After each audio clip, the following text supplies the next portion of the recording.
রাস্তা তৈরির কাজ শুরুর আগেই নির্মাণ সামগ্রী অন্যত্র সরিয়ে ফেলার অভিযোগ উঠল দায়িত্বপ্রাপ্ত ঠিকাদারের ঘনিষ্ঠের বিরুদ্ধে। মঙ্গলবার এই ঘটনাকে কেন্দ্র করে তীব্র চাঞ্চল্য ছড়ালো কতুলপুরের মির্জাপুর গ্রাম পঞ্চায়েত এলাকায়। এলাকার মানুষ ওই নির্মাণ সামগ্রী নিয়ে পালানোর আগেই একটি ট্রাক্টর আটক করেন। স্থানীয় সূত্রে খবর, পথশ্রী ৩ প্রকল্পে মির্জাপুর গ্রাম পঞ্চায়েতের বামুনাইরি বাসস্ট্যান্ড থেকে হরিহরচক পর্যন্ত পিচ রাস্তা তৈরির সিদ্ধান্ত হয়। ৪.৫০ কিলোমিটার এই রাস্তা তৈরির দায়িত্ব পায় একটি ঠিকাদারি সংস্থা। সেই মোতাবেক বেশ কিছু মোরাম লাগানো হয়, কিন্তু রাস্তার কাজ শুরুর আগেই ওই মোরাম ঠিকাদার ঘনিষ্ঠ এক ব্যক্তির উদ্যোগে অন্যত্র সরিয়ে ফেলার অভিযোগ ওঠে।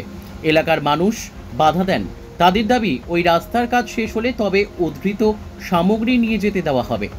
তার আগে কোনোভাবেই সম্ভব নয় বলে তারা জানান।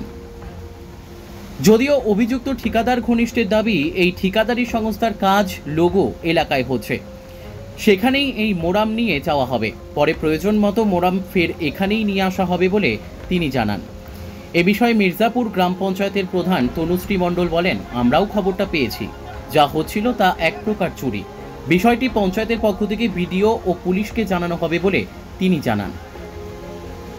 বাঁকুড়া কতুলপুর থেকে সুচিন্ত গোস্বামীর রিপোর্ট, এস নিউজ বাংলা। অভিযোগটা হচ্ছে আমাদের রাস্তার বেহালে এরকম অবস্থা, মাল তুলে নিয়ে পালাচ্ছে, দীর্ঘদিন ধরে পড়ে আছে, গর্তগুলো বাড়া হয়নি, কিছুই না, সেই জন্য মালগুলো আবার তুলে নিয়ে পালাচ্ছে। তাহলে কখন রাস্তা হবে আমাদের রাস্তা? এবং উনি কন্ট্রাক্টরও নন, উনি কন্ট্রাক্টর পরিচিত না কি না, মালটা চুরি করে নিয়ে যাচ্ছে, আমরা কি করে জানবো? এটা পিচ রাস্তা হওয়ার কথা আছে। সব মাল তো তুলে নিয়ে, কাল থেকে মাল তুলে নিয়ে চলে যাচ্ছে। কারা নিয়ে যাচ্ছে? উনি বলছেন ওই যে কি নাম, সনদ দত্ত, উনি নিয়ে যাচ্ছেন। আমরা গাড়ি আটকে রেখেছি এবং রাখবো। আমরা চাইছি আমাদের রাস্তায় কাজ হবে, তারপরে মাল বাড়লে নিয়ে যাবে, নাহলে আমরা নিয়ে যেতে দেবো না, আমরা রাস্তা অবরোধ করে রাখবো। মালটা কোথায় নিয়ে চলে যাচ্ছে? মালটা বলছে লেগো, বলছে লেগোর কাজ হচ্ছে, বলছে লেগো নিয়ে চলে যাচ্ছে। কারণ আমার রাস্তায়, এখানে আমাদের রাস্তায় কাজ হবে না, লেগো নিয়ে চলে যাবে, কি জন্য নিয়ে যাবে? কি মাল আছে এটাতে? এখানে মোরাম আছে। ট্রাক্টরটা কি আমরা আটকে রেখেছি? হ্যাঁ, ট্রাক্টরটা আটকে রেখেছি আমরা। আপনারা কি চাইছেন এখন ট্রাক্টরটা? এখন ট্রাক্টর, এখন ভিডিও আসুক, কন্ট্রাক্টর আসুক, কি বলে আমরা দেখবো। রাস্তাটা কবে থেকে শুরু করবে না মালটা নিয়ে যাবে? রাস্তা কবে থেকে এমনি অবস্থায় পড়ে আছে? রাস্তা তো অনেক দিন ধরে, এখন তো দীর্ঘদিন ধরে পড়ে আছে এরকম অবস্থা। দীর্ঘদিন, আজ থেকে 15-20 দিন মাল আগের ফেলা গেছে। আজ থেকে 15 থেকে 20 দিন আগে মাল ফেলাইছে, এখনো কাজ হয়নি। কাজ করবো বলে রাস্তাঘাট ওই জিসিবি করে গর্ত করে রেখে দিচ্ছে। এটা হচ্ছে আপনারা গাড়ি আটকে রেখে দিয়েছেন? হ্যাঁ, আমরা গাড়ি আটকে রেখে দিয়েছি। আমরা গ্রামবাসী সব। বলুন, রাস্তা কলাবেড়ের থেকে বাউনারি মোড় কর্নিক রাস্তা। আপনার নাম?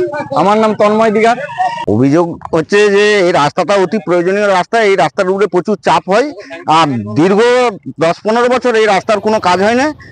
কোনো অ্যাম্বুলেন্স, কোনো স্কুলের ছেলেরা পর্যন্ত যাতায়াত করতে পারে না।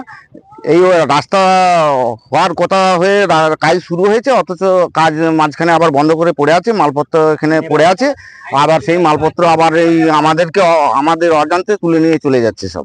কারা তুলে নিয়ে যাচ্ছে? এই কন্ট্রাক্টরে কাকে পাঠিয়েছে কে জানে। হ্যাঁ, ট্রাক্টরে করে মাল নিয়ে যাচ্ছে, ওরা বলছে যে তুলে নিয়ে যাচ্ছে, সে বলছে নাকি যে আমি কন্ট্রাক্টর আমাকে পাঠিয়েছে, তারপরে কি পাঠিয়েছে না পাঠিয়েছে কাগজপত্রও কিছু নাই, আর কিছু নাই। আমরা বাধা দিয়েছি যাতে মালপত্র না, আমরা তুলতে দেবো না, কারণ আমাদের রাস্তা প্রয়োজন আছে। হ্যাঁ, রাস্তা যথেষ্ট মানে খারাপ রাস্তা, আমাদের রাস্তা সারাইয়ের প্রয়োজন আছে, রাস্তা হবে এটাই আমরা চাই। আমরা কি এখন ট্রাক্টর আটক করে রেখেছি? হ্যাঁ, ট্রাক্টর আটক করে রেখেছি গ্রামবাসীদের পক্ষ থেকে। হ্যাঁ, গ্রামবাসী। এই রাস্তাটা কতদিন থেকে হচ্ছে? এটা 6-7 মাস আগে থাকতে শুরু করেছে, কিন্তু কিছু মোরামের কাজ করে পড়ে আছে, পরে হবে। বর্ষাকালের জন্য বন্ধ রেখেছে শুনছি। রাস্তা হচ্ছে পাকার না মোলামের? এটা এখন মোরাম গুলো ফেলছে, পাকা রাস্তা পিচ সাংশন আছে, পিচ রাস্তা হবে। এখন মোলাম কি এগুলো কি তুলে নিয়ে চলে যাচ্ছে? হ্যাঁ, মোরাম তুলে নিয়ে চলে যাচ্ছে। আবার রাস্তাটা কোথা থেকে কোথায় হচ্ছে? কোলাবেড়ে টু বানুর মোড়। তাহলে এই রাস্তাটাই মোলামটা এভাবে তুলে নিয়ে চলে যাচ্ছিল কি আপনারা গ্রামবাসীরা একত্রিত ভাবে? হ্যাঁ, আমরা আজ এখানে যারা যে আছে একত্রিত গ্রামের লোক সব বাধা দিয়েছি ট্রাক্টরকে। হ্যাঁ, ট্রাক্টর। আপনারা এই মতো অবস্থায় কি চাইছেন?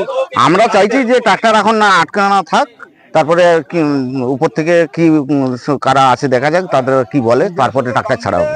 আপনার নাম? আমার নাম হরপ্রসাদ কুন্ডু। আর অভিযোগ উঠছে যে আপনি এখান থেকে মাল তুলে নিয়ে চলে যাচ্ছেন। একদম ভুল অভিযোগ। তাহলে কি এলাকার মানুষ অভিযোগ করছে?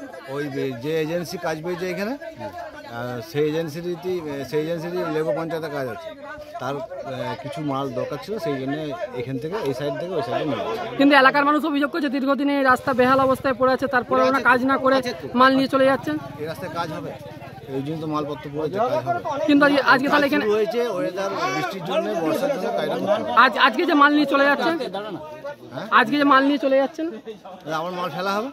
এই মালটা তাহলে কোথায় নিয়ে যাওয়া হচ্ছে? এই মালটা লেগো পঞ্চায়েতে একটা রাস্তা আছে, ওনারই কাজ রাস্তা আছে, ওই এজেন্সিরই রাস্তা। আপনি তাহলে কন্ট্রাক্টর কে হয়? না, আমি কন্ট্রাক্টর নই। তাহলে আপনি এখানে কি মালটা নিয়ে চলে যাচ্ছেন? আমি কন্ট্রাক্টর পরিচিত, আমাকে বলেছিল। এই রাস্তার কি কাজ হবে না এই এলাকার মানুষ? হ্যাঁ, হবে হবে। তাহলে এই রাস্তা দিয়ে মালটা নিয়ে চলে যাওয়া হচ্ছে, এই রাস্তা দিয়ে তাহলে মালটা নিয়ে চলে যাচ্ছে এখানে। ওই রাস্তার দরকার ছিল বলে বলছি, যে একটা কথাই তো বারবার কথা বলি। আপনার নাম? আপনার নাম কি? সনদ দত্ত। মাল নাকি কেউ বা কারা নিয়ে চলে যাচ্ছে, এলাকার মানুষ গাড়ি আটকে রেখেছে, কি বলবেন? এলাকার মানুষ তো, আমরা তো পঞ্চায়েত থেকে খবরটা এইমাত্র পেয়েছি, যেহেতু এইমাত্র পেয়েছি আমরা চেষ্টা করব পঞ্চায়েত সমিতিতে জানানোর, বিডিও অফিসে জানানোর বা থানাতে জানানোর চেষ্টা করব। আর পঞ্চায়েত থেকেও আমরা চেষ্টা করব যে যাতে না কোনো রকম না কোনো অসুবিধা না হয়, চুরি টুরি না হয়। এটা তো চুরি, অ্যাকচুয়ালি চুরি, কারণ এটা তো যেই নিয়ে যাক সেটা তো অজান্তে, মানে কাউকে না জানিয়ে নিয়ে গেছে জিনিসটা, না জানিয়ে যেহেতু নিয়ে গেছে সেটা চুরি। এটা আমরা তো সব রকমই চেষ্টা করবো থানায় বা বিডিও অফিসে আমরা যোগাযোগ করব। এলাকার মানুষ গাড়িটিকে আটকে রেখে দিয়েছে। এলাকার মানুষ তো গাড়ি আটকাবেই, কারণ এটা তো এলাকার মানুষ দেখতে পেয়েছে, সেই কারণে গাড়ি আটকে দিয়েছে। আপনার নাম? আমার নাম তনুশ্রী মন্ডল, কোন গ্রাম পঞ্চায়েত? আমাদের মির্জাপুর গ্রাম পঞ্চায়েত। দেখো, আনএমপ্লয়মেন্ট একটা খুব বড় সমস্যা। তোমরা সবাই ভাবছো যে কি করে আমরা লাইফে দাঁড়াবো বা একটা ভালো চাকরি পাবো। তো এখন কিন্তু ডিফেন্স সেক্টরই একমাত্র সেক্টর যেখানে কিন্তু প্রচুর ভ্যাকেন্সি আছে। আজ তুমি বলো এসএসসি জিডির জন্য প্রচুর ভ্যাকেন্সি আসছে, WBP, KP, CRPF, RPF, Agniveer, এই সমস্ত সেগমেন্টে কিন্তু কিছু না কিছু অ্যাপয়েন্টমেন্ট হচ্ছেই। তাই তোমার মনের মধ্যে যদি ড্রিম আছে যে হ্যাঁ আমি ডিফেন্সে জব করব বা ডিফেন্সে আমার ক্যারিয়ার বানাবো, আর তুমি যদি কিছু মতো প্র্যাকটিস করো, তাহলে কিন্তু একমাত্র ভরসা তোমার পশ্চিমবঙ্গের সব থেকে best Bengal defence academy. Bengal defence একাডেমিতে কি হয়, তোমাদের চাকরি পাওয়ার জন্য ফার্স্ট লাগবে থিওরিটিক্যাল। আগের মতো কিন্তু লাইনে দাঁড়ালে কিন্তু চাকরি পাবে না, এখন থিওরিটিক্যাল টেস্ট দিতে হবে। আর থিওরিটিক্যাল প্র্যাকটিস আমরা করাই, ধরো জিকে, জিআই, ম্যাথ, ইংলিশ, সব আলাদা আলাদা স্যার আছে, ম্যাডাম আছে, তারা কিন্তু প্রতিটা সাবজেক্টের লাস্ট 5 ইয়ার্সের কোশ্চেন ওয়াইজ তোমাদেরকে প্র্যাকটিস করাবে ছোট ছোট করে। সেকেন্ড যেটা লাগবে যে থিওরিটিক্যালের সাথে সাথে তোমাদের প্র্যাকটিক্যালের গ্রাউন্ডও কিন্তু ফাস্ট হতে হবে। আর সেই জন্য আমাদের এক্স আর্মি দিয়ে গ্রাউন্ডে প্র্যাকটিস করানো হয়। যে জিনিসটা লাগবে, ধরো 5 কিলোমিটার, 10 কিলোমিটার, যে যেমন লাগে সেইভাবে প্র্যাকটিস করানো হয়।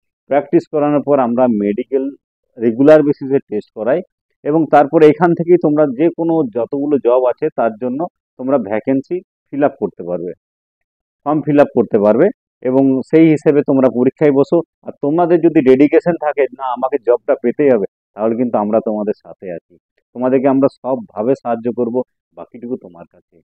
তো তুমি যদি নিজের ক্যারিয়ার বানাতে চাও তাহলে আজই এই নিচের নাম্বারে যোগাযোগ করো, বেঙ্গল ডিফেন্স একাডেমি। এটা কোথায়?